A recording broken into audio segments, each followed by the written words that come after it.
So what do you think is really nag-contribute ng success, no? Siguro kung ako yung magsasabi, yung product, masarap kasi talaga yung product. Correct. Customer. We attest kasi kami rin talaga. Ako na magsabi. Yung mission din talaga kung bakit in-start yung business, service muna. Hindi talaga kami nagfo-focus sa money making. Parang passion first, then service, then kung what comes with it, di tanggapin. Bakit croissant? May mga customers kami from before na parang, wala ba kayong mga croissant? Wala ba kayong mga softer bread options? Ganyan. Parang sabi ko, bakit di na lang croissant? Kasi yun naman pala yung hinahanap madalas ng market. So, okay, dito ako magpo-focus. Okay, hello everybody. Welcome to another episode of our podcast. Hello. And welcome to the Playpod. Hi. Okay. Hello and welcome to our special guest for today. So with us today is the pride of Lipa City, of course. No other than Gio and Charlene Katigbak of Iho Bakery. Hello. Yay! Hello. Welcome. Welcome.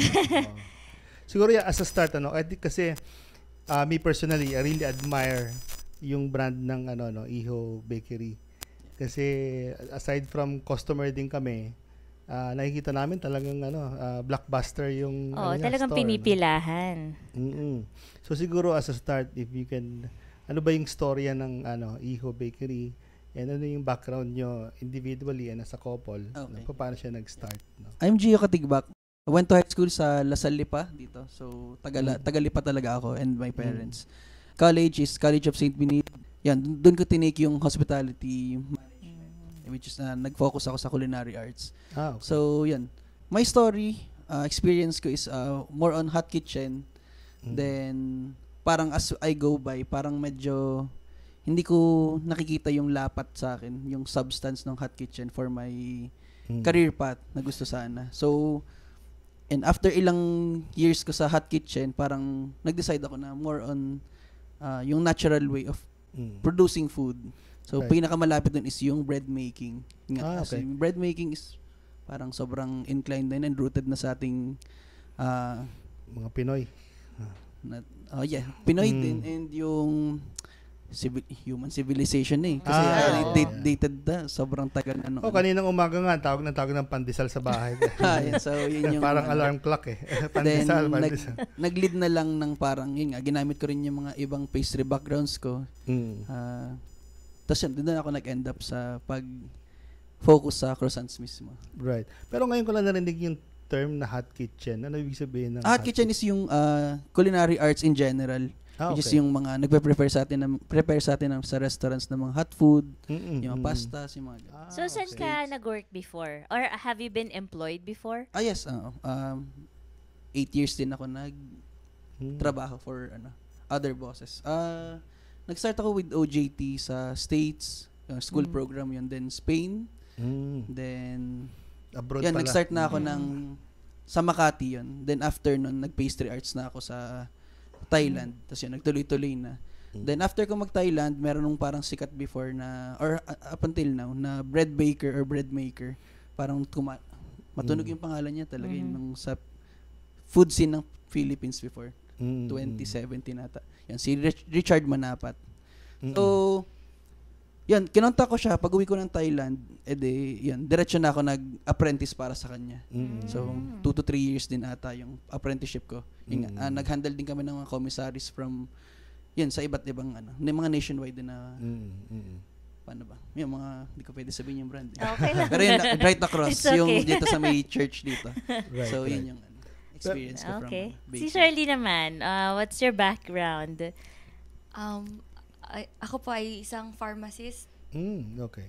Pero hindi ko siya hindi yun yung gusto kong career. Hindi mo na-practice talaga? Before, pina-practice pero hindi yun talaga yung gusto ko. Wala dun yung heart niya. Hindi passion. siya passionate about it. Tapos, ngayon, mahilig kasi din ako mag-bake sa bahay lang. Ganun. And interested ako talaga sa mga baking shows. Ganun. Kaya, ngayon, mag-explore ako ng mag-business, yung cookies naman. Was this before you met him na mahilig ka na mag-bake? Or, talaga? Oh, cute naman. Galing So, pinagtagpo talaga. Oh, kayo. ang galing. Nagulat nga rin Gusto ako. ko rin na nga parang- magkaroon ng bakery. Okay. So, dream mo siya before you met him. Oh, ang galing Pero just to clarify, meron kayong Iho Bakery and then Unico. Yes, Unico yun isa. Yung Unico is parang pastry ba yun? Or? Yes, Ganun. focus Patisserie. on yan. Basic French pastries. Yun. Okay. Focus Pero on. kailan nag-start yung parang motivation and idea na mag-put up ng Iho Bakery? Yan. So, actually, pandemic lang to. Nung nagka-pandemic, okay. 2020. Pandemic lang yan? oo. Ba't parang ang tagal nyo na? Oo, medyo.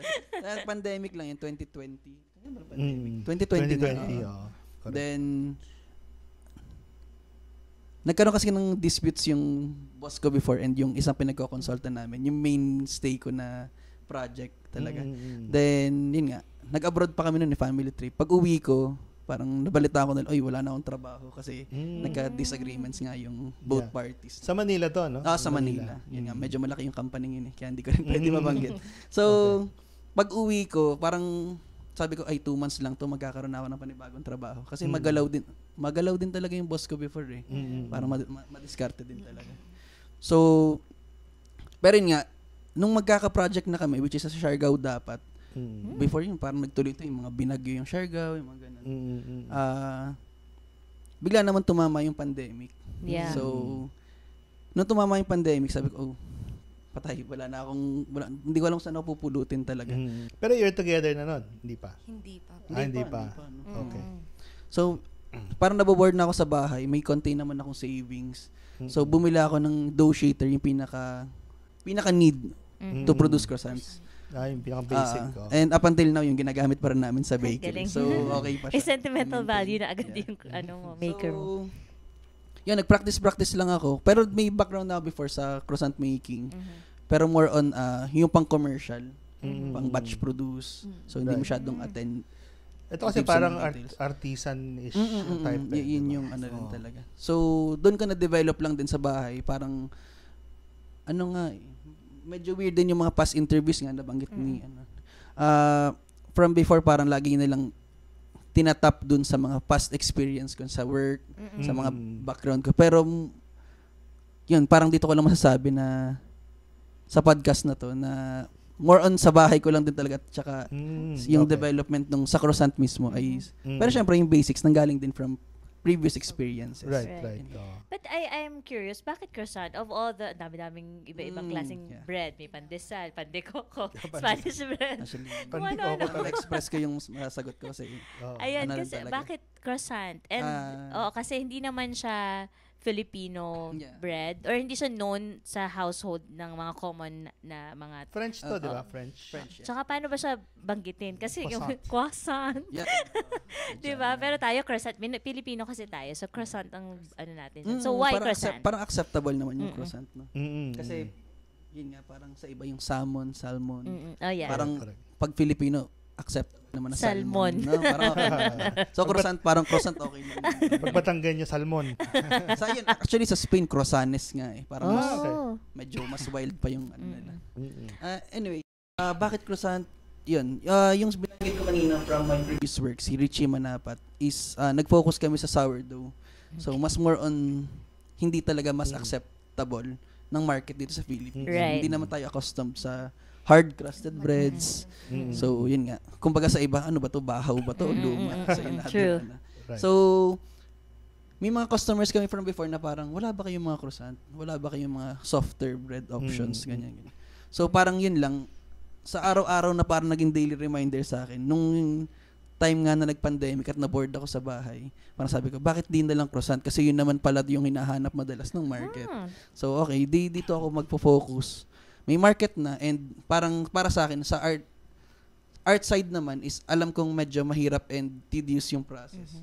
So, technical din talaga. Kaya, tingin ko mas magiging happy ako sa croissant imbes na ibang products. Katulad nga, breads or hard breads or any pastry products. So, yun yung ano naman. So, yung initial products na build mo, ilang variant yung initial mo na in-introduce sa market? Started parang 5 items lang eh. Okay. So, 5. Five Iba-ibang items. variant. Pero ano yan, pandemic yan, nagpa-practice ka sa bahay. Nag-start ka na rin mag-sell. Yeah, oo, kasi yung family ko, nung una, tuwan-tuwa sila. Kasi syempre, pandemic, wala naman din makukuha na ng croissant sa Lipa. Even sa Manila, parang, somehow confident naman ako, kahit na nag-research and development pa lang ako, na parang, ay, okay naman talaga tong nagagawa ko, chamba, parang gano'n. So, pero nung katagalan, nauumay na yung family ko eh. As in, sa tabaan na rin ko talaga. So, yun yung ano. So sila yung una mong customers, mga family, relatives. Tapos may magandang story din ito for pandemic ng mga nag-thrive na business. Parang ginagawa kong, naging opportunistic ako dun sa, ano bang tawag dun? Travel pass. Yung parang, true. Oo, travel kasi pass. uso yun Ang dati. travel pass sa amin is Tuesday and Friday lang binibigay sa barangay namin. So ako, ang ginagawa ko sa travel pass, so doon ako nagdi-deliver sa mga malaraya, sa iba't ibang parang yung travel pass, pagkatapos ko mamalengke para sa bahay, yan, sa mga groceries, nagdi-deliver din ako doon sa mga kasi food pina-order ka, ko na essential online. ka, oo. Yan, nag-start yung iho sa online din talaga. Okay, why iho? Okay, kanina why croissant. Ngayon, why iho? Yan. So, my full name is Joaquin Cecilio. So, J to start, then end ng Cecilio is I-O. Then, yun nga, nickname ko is Gio. Tapos, parang binaliktad ko lang siya para maging Iho. Pero yun nga, ibang tawag na tao is Ijo. Pero nga, Iho kasi ako lang yung lalaking anak sa amin. So, parang uniko Iho. Hence, yung uniko, yung isang concept. So, yun yung ano. It's very, clever. So, when like you mentioned, you're not together pa at that time, no? Mm-hmm. Basically, nung na-launch yung Iho. So, paano naman pumasok sa picture si Iza? Customer to eh. Customer? Nag-i-inquire ka na. Nagtanong lang ako kung... Oh, nice. Kasi mahilig din po kami sa tinapay, yung mga ganyan, pastries. Tapos nakikita ko yung pinsan niya na kakasi ko din before, nagpo-post siya sa Instagram ng Craffin. Yun yung dating sikat, yung ano niya yung... Yung Craffin parang sa Wildflower yan, di ba? Tapos yun, gusto ko rin siyang itry. Tapos nagtanong lang ako kung nagde-deliver sila sa Santo Tomas. Kaso hindi daw. Hindi nga. Kasi pandemic yan. So, bawal ka pumunta sa ibang town. Ay, oo, may mga ano rin eh, sa barangay. Oo, kasi may mga... Travel pass din talaga. Yun. Pero sa kanya ka diretso nag-inquire. Siya talaga yung kausap mo. Yeah, oo, nag-start din yung Iho sa sa personal IG account ko. So, doon lang din talaga ako nagbebenta. Nagtanong ba ako sa'yo doon? So, kayo mismo ang magkausap noon ng time na yun. Ang galing ha. So, may forever pala sa tinapay. Cute, okay. Yun, so, kailan ka nag-decide na na talagang gawin na siyang official business? Kasi nung una parang, if I get it right, parang nagtatry ka muna, di ba? So, of course, yung lakas ng loob mo, hindi pa ganun ka, because hindi mo pa alam yung, yung feedback ng market, So, ano yung nag-trigger sa'yo na, okay, magko-commit na ako dito 100%, mag-register na ako ng business, etc. Wait, before you answer that, I'm curious lang kasi during the pandemic, gaano kadaming boxes yung na-order sa'yo? Before, wala pa akong box. As in, nag-start ako yung parang, per yung piece? pang-pandesal, yung brown paper box. Okay. Start din talaga dun yung... So, gaano kadaming croissant na ginagawa mo each day? Or 24, sold out na ako eh. Kasi yung oven setup ko talaga, ganito lang, yung maliit na oven, as in pambahay lang na oven. Max capacity na yan, 24. Max capacity. Pero syempre, hindi namin pinapaalam sa market. No? Right. Okay, sold out kami. Pero hindi nila alam, 24 lang pala yun. pero ikaw lang solely ang gumagawa nito before? Ako rin talaga. Okay, so yung question naman niya kanina is, how did you decide na pupush mo na yan? Fully commit na, oo. So yun, nag-start nga ako sa personal IG account ko. Then parang ang dami rin talaga ng market na. So, kada village, exclusive man or yung dito sa area lang, marami talaga nagpapadeliver na. Parang may mga group of titas. Parang yun yung parang naging market na una sa online. Titas of Lipa. Yung Titas of Lipa. Parang meron, ang dami kong GC na nasalihan. Parang sinasali nila ako sa GC ng kanilang mga titas group. Tapos parang, okay, order tayo kay parang iba-iba yung pangalan. Baker Joaquin, Baker Gio. Basta kung ano talaga. Then doon nila kino-compile yung order para isang bagsakan na, okay, travel pass ko Tuesday. So, Tuesday, di kayo. Ibang dito sa area to, ganun yung next time. Paano yun nga, dumami yung market, then parang hindi ko na ma-sustain. So, bumili na ako ng oven. Yung paunti-unti talaga. Pero sa bahay pa rin yan. Wala pa yung physical sa bahay, store. bahay pa rin talaga. Yun. Yan yung So, kailan nag-start yung physical store? Dito yan sa physical Big Ben. store. Okay. Physical store started 7 months after launching nga nung unofficial launch naman din yun. Yung online. Yung parang gano'n. Okay. 7 months, parang February, yon ng 2021. Okay. Yun, nag-open yung doors ng physical store namin dito sa Big Ben Complex. Pero yun parang at that time, medyo may mga lockdown pa rin nun, ano? Mga panahon hindi na yung yun. May restrictions. Restrictions, parang, ano man tawag doon? Yung G something. Iba-ibang yung variants. Yun yung mga ganun. Yun ba yung, ang tawag doon, yung part na naka-face shield pa tayo? Yun. Di ba yun? Parang, actually, nung una pa lang, may dine-in talaga yung iho. Para may coffee program. Pero nga, yung sa restrictions ng lockdown, para iba-iba. Nag-invest din kami ng mga lamesa, ganyan. Pero, parang, 2 beses nag-transition ng, pinatanggal na bawal daw mag-dine-in. Okay, binalik yung dine-in. So, yun yung until na-tap namin yung talagang magiging nature talaga ng iho na pang take out talaga. So, yun. Pero kasi nung that time, parang as a business owner, parang nakakatakot mag-open ng new business, di ba? Kasi wala pang seguridad. Napaka-uncertain talaga nung times na yun. Yeah, diba? kung kailan mag-e-end yung yung parang pandemic 2021. I think nag-end ang pandemic latter part na of 2022, no, if I'm not mistaken. Yun. Sa iho parang naging maganda pa yung, syempre pangit yung ibang effects ng pandemic in general. Pero sa iho parang kasi kung napapansin natin nung pandemic, nag-lockdown, lahat ng tao bored, lahat makikita mo nagdadalgon na. Lahat nag-bake na, nag-online business. Kami nagkakanta. So parang dumami yung mga interested sa mga baked products. Right. Tsaka so, mga artisan. Pagka-lift ng mga lockdown, mas naging less yung restrictions nila sa lockdown. Yun nga, parang interesado na yung mga tao na. Tsaka gutom yung tao sa concepts eh. Parang yun yung na-deprive sa atin na nag-lockdown. Correct. Pero ang ganda kasi ng journey niya na parang from home to online. Ngayon may physical store, di ba? Para talagang na-test niya totally yung market during the pandemic, di ba? So nice. Okay. Ayun, so, siguro let's talk about, kasi, as you know, and based on your experience, while you are growing as a business, di ba? Nagkaroon ka ng store, nag-hire ka ng tao, tapos di mo alam yung mga proseso and whatnot. Ano yung parang most challenging sa'yo, when you're putting up, particularly siguro yung physical store, no? Kasi doon merong mga logistics di ba? Tsaka yung mga tao, etc. Ano yung most challenging sa'yo, phase when you were opening up? Yung building the structure ng business. Kasi madali, parang, may savings naman ako from before, parang madali yung building, pero yung internal talaga ng business, yung structure, kung paano siya tatakbo na maganda.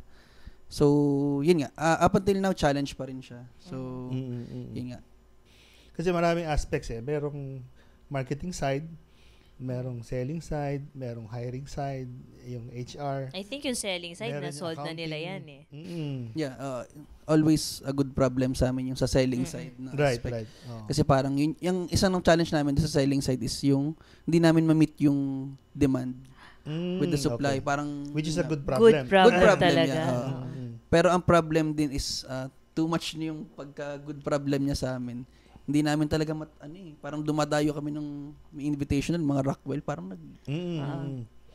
ayun pala, 2 hours, 3 hours, na sold out. Naka-build din kayo ng customers talaga sa Manila, di ba? Coming from here. Yeah, for online. Yan. Ayun. So, I wanna ask that later. No? Pero sige, amongst those, ano yung pinakang challenge talaga sa'yo? Siguro yung monitor din ng mga stocks, ng mga products, kung baka nawawalan na ba or hindi namin sure kung ano nang nangyayari. Right. Meron naman tayong background sa parang konting knowledge sa accounting, pero alam namin na hindi pa rin siya totally yung parang best practices. Best practices yung kasi initially magkakapaka-paka pa diyan di ba? paano ba ipapasok yung mga orders from supplier, paano ba yung inventory control. Parang dati, Oo. wala pang inventory. Ay, oo, parang free for all na lang. Magugulat na lang kami. Naubos na Pero yun. alam namin, parang accurate naman yung mga food cost namin. Pero Mm-mm. hindi namin maintain, parang bigla na lang kami nagugulat. Parang every month na lang kami nagugulat na, 60% yung accurate ba to? Sino Mm-mm. nag-guide sa May inyo medyo- doing all of this, Or things? kapaka-pa Oo. lang talaga. Google eh. Google. Pero Pero seeking anong- kami sa professionals. Anong designation nyo in terms, or yung parang demarcation nyo of functions? Actually, yun din ang next question ko. As a Oh. married couple, ano bang roles ni Charlene? Anong roles mo? O, yan nga. Paano kayo nagde-delegate ng mga tasks? And yun nga, meron ba kayong mga parang somehow, disagreement pagdating sa mga decision making sa business? Yan, magandang pag-usapan yan. So, role ko muna. no? Mm-mm. Role ko is, when it comes to our businesses, parang, yung pinapatakbo ko lang din talaga. Pero nag-delegate ako sa team naman behind Iho. Yun. So, parang more on guiding lang din talaga ang ginagawa ko. Then, ikaw, anong role? Kapag may kailangan siya na, kunwari, paperwork, parang Okay. yung mga form. di ba? Yan, yung mga form. Yung Mga parang- documentation. Oo, ganun. documentation, ganyan. Parang yung mga nakuha ko sa dati kong work, parang, may ganito kaming form dati. Pwede nating gamitin din sa, yun. Pero nagbe-bake ka na rin? Nung nagka-baby, natigil Oo, na. natigil na. Okay. Nice. Sumasama lang ako minsan sa Pero parang may naisip ako bigla na ano. Ikaw yung parang overthink. parang na Nag-balance. neutralize Oo, lahat yan. Hindi, parang kami kasi, on our side, ako yung malikot ang isip eh. Lagi kong gusto mag-innovate. Kumbaga, pagkatapos ng isang milestone, gusto ko may another project na That's naman, true. etc.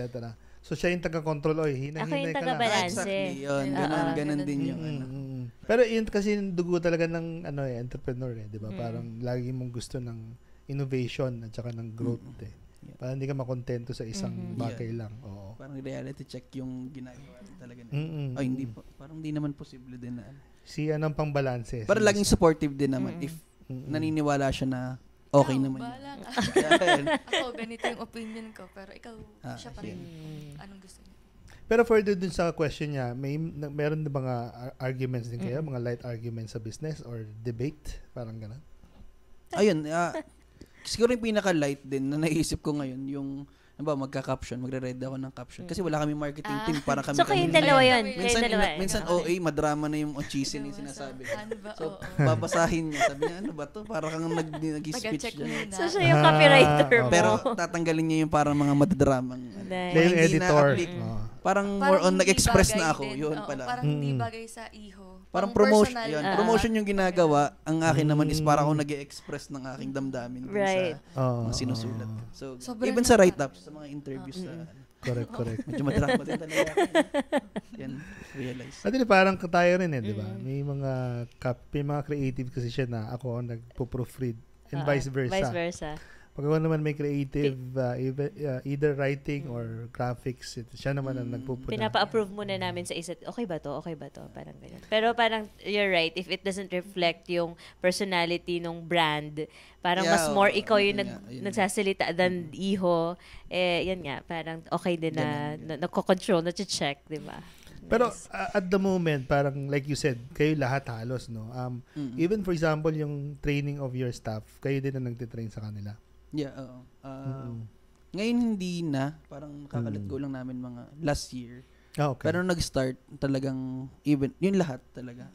From bakers to cashier, servers, parang galing lahat. Pero ano kasi from my previous job nga, parang ano man term ba? Observant ba yun? Parang mahilig ako mag-observe din talaga kung anong galaw nito. Kahit hindi ko siya trabaho, parang tinitingnan ko yung galaw. And thinking na baka nga magka-business ako one day, hindi magamit ko rin yung Correct. ko yung Oo. Ano naman yung parang or siguro kayo as a couple, yung I would say major mistake, kasi I'm sure may mga mistakes tayong na-encounter as we grow, di ba? Ano yung greatest, not really greatest, but a major mistake na you also learn from that, In running a business. in running a business. So more on sa system na actually ngayon affecting pa rin talaga yung mistakes na yun. Parang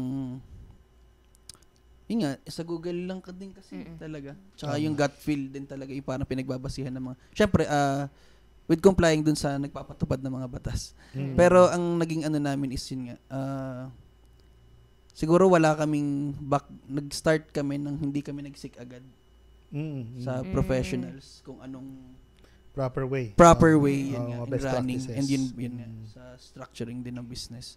So hanggang ngayon yun yung mga challenge pa rin namin. Yun, balik tayo sa challenge. Pero yun yung major mistake namin na mako-consider. Correct. Pero yun nga, running naman, pero yun nga, hindi, alam kong may itatakbo pang mas maganda. Kung maganda, heavy foundation yung gagawin namin sa correct. internet. Kasi I think tama ka, no, yung having like a mentor na na-experience na yan. Not necessarily yung nasa restaurant business din. Ideally, nasa restaurant business, no? Yung pwedeng magturo sa inyo ng best practices and what that. Kasi sila nagkamali na before, adapt nila yung lesson eh. So kayo, ma-accelerate nyo yung growth nyo because hindi na kayo dadaan sa ganung mistake dahil yung mentor nyo yung and then yun nga, tuturo. parang having to focus yung career ko sa kitchen din talaga. Parang yung business side. Nag-observe lang ako pero yung business syempre hindi ko malalaman din talaga kung paano tatakbo. Yung nga, masasabi ko confident naman kami dun sa parang sa products, pagdating dun. Pero lagi kaming nakakalog. Paano ba yun? Na-agitate kapag yung may mga mas formal kaming nagyayaya ng collaborations, ganyan. Kasi alam namin parang kaming yung sa tabi-tabi lang din talaga yung aming galaw. Hindi katulad ng iba na parang kahit balik-balik, mas organized, paperworks, alam nila. Kumbaga, pati sa legal, parang alam nila kung ano din talaga yung galaw. Correct. So, sa amin, medyo mababaw pa yung pero yun yung mission din talaga. No. Correct. Doon sa yung kaninang question ko about sa Manila, yung nakagain kayo ng customers doon. Ano yung parang, ano na lang, organic na lang siya? Or word of mouth na lang? Or nag-effort talaga kayo mag-promote sa ano? Sa Manila? Yun nga, same with dito sa Lipa and Batangas, parang may mga GC nga na nagawa. So, parang una nakapenetrate kami. Buji, parang Buji Village eh. Ano ba tawag? Yun. Una is Ayala Alabang. Parang nagkaroon silang GC doon. Parang nakasama din ako. Meron din sa Dasmariñas Village. So, yun yung mga ano. So, organic talaga siya. Oo, organic kasi nga yung mga titas of Lipa, may mga GC, siguro yung mga, nanganak na lang yung amigas na mga taga doon, nadadayo dito sa mga villages dito sa Lipa. Kasi ang feeling ko is ano parang nung they learned about your product or the business, parang nagkaroon ng sense of exclusivity. Dahil sila lang yung may, kumbaga, may those access tribes to or that customers, sila lang yung may access sa sa product, di ba? So, pag ganun kasi, parang may premium talaga yung nagiging premium yung brand kapag ka may sense of exclusivity. Especially, sabi mo, may maximum capacity, di ba? Yeah. Parang ganun. Tapos yung, I mean, the brand and the product itself, it's a croissant. So, talagang hindi siya common sa ibang areas, di ba? So what do you think is really nag-contribute ng success, no, doon sa business? Siguro kung ako yung magsasabi, yung product, masarap kasi talaga yung product. Correct. 100%. Bilang customer. Yeah, we attest kasi kami rin talaga. Ako na magsabi. Okay. Si Kyle lumabas sa akin. Sa akin is yung parang yung mission din talaga nung yung mission din talaga kung bakit in-start yung business. Kasi kung ako yung tatanong, hindi naman din baka ma-misinterpret na iba eh.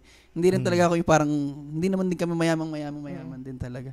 Pero more on ang inaano kasi service muna. Hindi talaga kami nagfo-focus sa money making. Parang passion first, then service, then kung what comes with it, di tanggapin na lang din namin.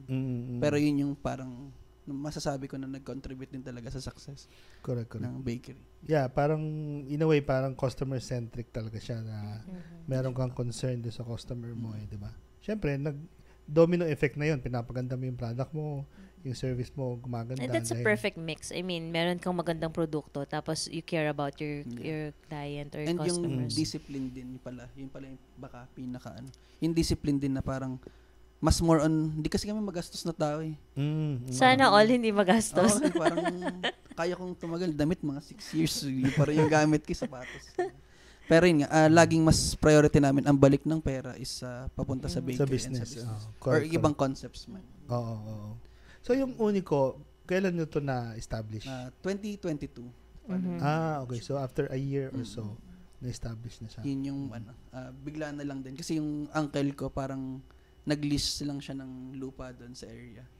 So parang nagyaya siya. Parang gusto niyang gawan daw na parang, hindi naman food park eh. O parang food park. Parang food park. So naghahanap siya ng concepts. So sabi ko, ay matagal na ako may naka-line up na concept. Hindi ko lang alam kung kakagat ba yung market doon sa ganung selections. Parang hindi na to about sa price point eh. About na to doon sa dietary restrictions. Dahil yung nga natatamisan yung tao. May more on pastries yung tinda. So yun yung Actually, natikman ko din yun eh. Sarap. But no, I'm curious, sinong na-conceptualize ng packaging nyo? Ang ganda ng packaging nyo, by the way. Ako. Ikaw? So, sa iho ako, sa Unico, Ganda. more on ikaw na. Kung di mo naalala. Ako ba? More on. sa Unico. Parang gusto mo yung terracotta, parang naano tayo doon. Terrazzo pala. Terrazzo, sorry. I mean, ang ganda nung, like, even your box, feels so premium. Pero yung sa iho, paano nga ba? Yung logo nyo is really nice. May pinsan ako na nag-design din ng mga packaging sa ibang bansa actually, yung mga clients niya. Pero yun nga, paano ba? Gusto ko lang, nagdoodle lang din ako na kasi hinihinga niya ako ng logo. Yun nga, tulad nun, starting ako ng business na wala talagang idea. Sabi ko, ay, kailangan pala may logo. Kala ko yung word na Iho Bakery, okay na yun. Pero yun nga. Tapos hinihinga niya ako ng logo, parang sabi niya, ASAP sana, para nga magawa na yung box kasi busy din talaga siya eh. So, parang meron akong production plan nun, kahit sa bahay pa lang, na nagdoodle lang ako ng parang yung logo namin mismo ngayon. It's so cute. Parang Sabi croissant ko, na ganun-ganun lang. Kasi na-pressure lang din talaga ako. Sabi ko, ay, ito na lang. Kasi wala naman ako ibang din talagang may bibigay. Correct. Pero sa ngayon, like yung mga formulation mo, ng mga product, na-turn over mo na yun sa staff or ikaw pa rin ang hands-on na gumagawa lahat? Yes. Yun, isa din yun sa parang ko rin. Hindi na siya na parang naging trade secret yung mga recipes namin sa loob. Okay. Pero for me, alam ko sa business side baka hindi siya ganun ka-friendly in the end. Pero sa akin is gusto ko rin talaga kasi yung knowledgeable yung iba na mas marami pang gagawa nitong gantong klaseng business. Pero lagi kong ini-encourage yun na wala na naman mawawala sa akin kasi nakita na ng mundo yan. Parang ano pang bago sa'yo kung gagayahin mo lang din at gagawin mong business sa labas. Correct. Pagkatapos ng stint mo sa Iho Bakery. At saka yung lagi mo sasabi na meron laging nagpa-pioneer sa isang product, diba? I mean, in your case, it's Iho Bakery who started it.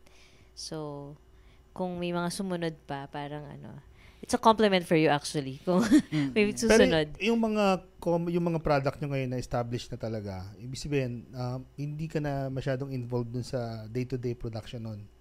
Day-to-day production din na. Hindi na. More on monitoring na lang kung so meron na lang yung parang formula na sinusunod na lang ng team. Pati sa patisserie. Pero ang pinaka-involvement ko na lang sa products is research and development. Correct. Parang pag may bagong ilalabas, yan, maalis ako sa bahay, madaling araw. Saan ka nakakuha ng idea ng mga bagong mga products? Kung saan-saan lang din, kung ano makita, minsan, kung ano inspiration lang din. Kulay. Kasi the two of you kayo, nakita ko sa mga, mga socials nyo, mahilig kayong mag-travel. So, yun, I think nakakuha kayo sa travel ng mga inspiration. Sinisingit namin na mag-try ng mga patisserie din sa ibang bansa. Bakery crawl. Kahanap ng inspiration. So, mahilig na rin talaga kami kumain. Yan siya, mahilig sa matamis. And pastries in general. Pareho kami. Ayun. Yan, inspiration yun. Yun, kulay. Pagdating sa research. Flavors. Ganun. So, si Isa ang number one na the first one to try yung pag nag-develop ka ng bagong product. Pag dinevelop ko ngayon, let's say, nag-R&D ako ngayong umaga, pinatikman ko sa kanya ng 9. Pag hindi na yun lalabas sa menu for sure. Pwede ba rin patikim sa amin yun minsan? Taste test dito sa R&D. Ayun. So, I know parang yung mga iba nating audiences curious sila about where to find Iho Bakery, paano ba mag-order, ano ba yung mga future plans nyo sa business. Can you share with us para at least kami up to date sa mga happenings with Iho Bakery? So, Iho Bakery is located at Big Ben Complex dito sa JP Laurel Highway. Future projects, Batangas. Magkakaroon kami sa Batangas. Yun. Sa Balagtas. Mm. So, medyo malapit sa Eternal ba? Or Petron. So, yan. After Holy Week siguro, date namin is April 15 sana yung launching sa Batangas. Then, Unico Patisserie dito naman din sa JP Laurel Highway. Malapit sa Lasal pa. But do you deliver ba dito sa area or? Yeah, free delivery kami for dito sa Lipa area. Nice. Yung mga limits lang. But sa Manila, kung if I'm from Manila, paano ako makaka-avail ng mga products ni Iho Bakery? Every Tuesdays and Fridays, meron kaming dispatch papuntang Manila. So, How yan. to order? Viber and Instagram. Okay, so we'll just flash on the screen yung Viber, yung Instagram. Iho Bakery. Instagram. So, wala kayong Facebook page? Wala. IG lang. IG lang. Website, wala pa rin. Ano? Wala pa. Okay. Pumunta IG. tayo dyan. Alright, so anything else? Hindi, siguro before we end, sa mga aspiring, mga bakers or chefs, no? Okay. Siguro parang, ano ba yung pwede nating mauwing, lesson or tip for them, kung gusto nila mag-start ng business? Kung since natanong na lang din is, parang tatlong bagay. Parang, first is don't jump without a plan. Second is don't overthink the plan naman. Oo nga. Then third is learn when to grit and learn when to quit or vice versa. Yung grit, yung GRIT. GRIT. Pagiging aggressive, fierce dun sa business. And then Pero when if it to doesn't quit. make sense na yan, pwede naman din mag-quit libre. Pero wag kang titigil lang. Yun yung aking lang. Correct, Wag ka lang correct. titigil. Pag nag-quit ka, make sure na may next plan ka na ahead. Kung kailan ka ulit gigrit. Correct. Kasi pag overthinker ka naman, yun nga, minsan, napaparalyze ka na rin di ba? Hindi mo na-execute, kakaisip mo.